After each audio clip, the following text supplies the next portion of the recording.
सामने स्क्रीन पर जो आप फ़ोटोज़ देख रहे हैं, वो जैडा और जैडा की फ़ैमिली की हैं। जैडा की मम्मी बताती हैं कि जैडा जब से पैदा हुई बचपन से ही उसका व्यवहार कुछ अलग था।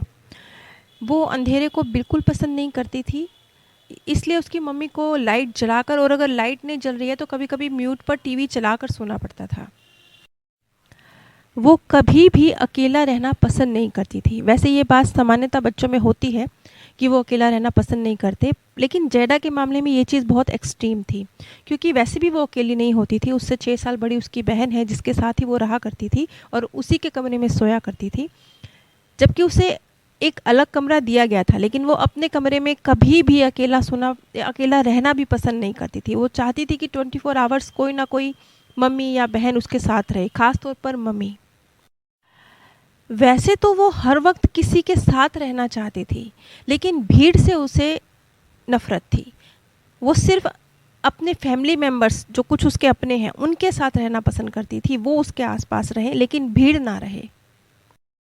जेडा की मम्मी बताती हैं कि जेडा में जो डर की भावना थी, वो सामान्य बच्चों से थोड़ी ज़्यादा थी, बल्कि काफ़ी ज़्यादा थी। और ये बात उन्हें बिल्कुल अच्छा नहीं लगता था कि क्यों उनका बच्चा इतना ज़्यादा डरता है।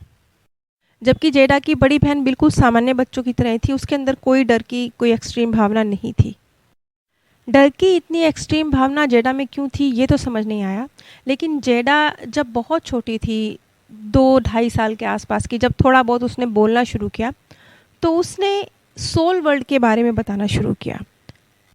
जेडा ने जब वो बहुत छोटी थी तो उसने कहना शुरू किया कि मैंने अपने मम्मी-पापा को, अपनी सिस्टर को, अपनी इस फैमिली को चूज़ किया है। उसकी बातें सुन के जब जेडा की मम्मी ने कहा कि तुमने हमें चूज़ किया है, तो इस पर जेडा का जवाब था, हाँ, मैंने आपको चूज़ किया है, क्योंकि आप ही मेरी ज़रूरतों को ज़्यादा अच्छी तरह पूरा कर सकते हो। आगे जेडा ने कहा कि ये एक स्लाइड शो देखने जैसा होता है। उसने कहा कि उसके सामने जैसे तस्वीरें थीं कि कौन उसके पापा होंगे, कौन उसकी मम्मी होगी और कौन उसकी सिस्टर होगी, तो उसने हमें चुना। लेकिन जेडा की इन बातों में बचपने या नासमझी जैसा कुछ नहीं होता था।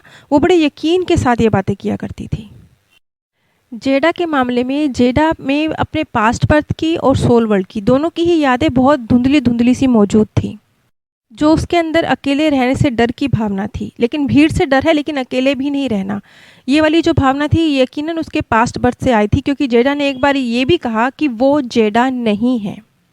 इसी तरह से अनुपमा जी का व्हाट्सएप पर मेरे पास मैसेज आया था, जिसमें उन्होंने बताया था कि उनकी बेटी जो कि उस समय मुश्किल से 3 या 4 साल की थी, तो वो ये कहा करती थी कि मुझे भगवान जी ने बहुत सारे मम्मी-पापा दिखाए और उसमें से मैंने आपको चूज़ किया, क्योंकि आप बहुत अच्छे हो। इस वक्त सामने स्क्रीन पर आप एरिक की और एरिक की फैमिली की फ़ोटोज़ देख रहे हैं।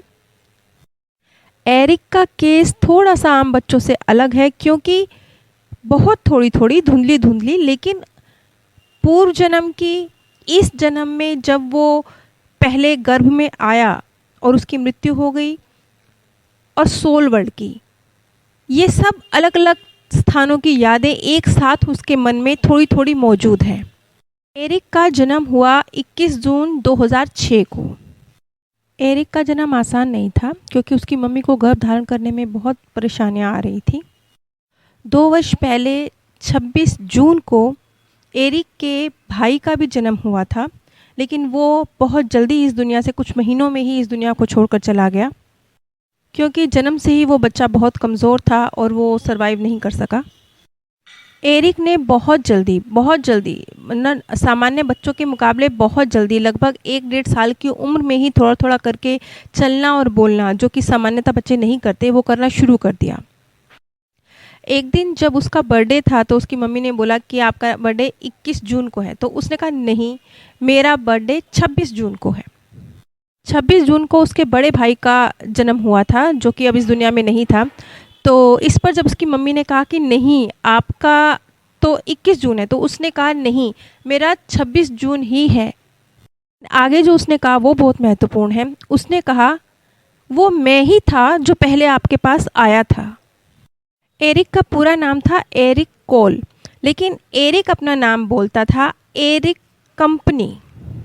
तो एरिक की मम्मी को लगता था कि शायद बच्चा प्रोनाउंस नहीं कर पा रहा सही। तो उन्होंने उसे कहना शुरू किया कि नहीं बेटा, आप बोलो कॉल। तो उसने कहा, नहीं, ये तो मेरी मम्मी का नाम है। इस पर एरिक की मम्मी ने कहा, नहीं, मैं हूँ तुम्हारी मम्मी और मेरा नाम तो जेनिफर है। और इस पर एरिक का जवाब था, नहीं, तुम तो मेरी बेटी हो। इस बात से ही स्पष्ट होता है कि एरिक पूर्व जन्म में अपनी ही मम्मी के पिता का रोल प्ले कर चुका है और इस बर्थ में उसके गुजरे हुए भाई का रोल भी उसी ने प्ले किया।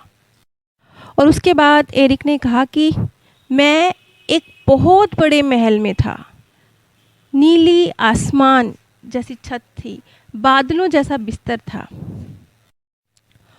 और वहाँ मैंने आप दोनों को चूज़ किया अपने मम्मी पापा बनने के लिए।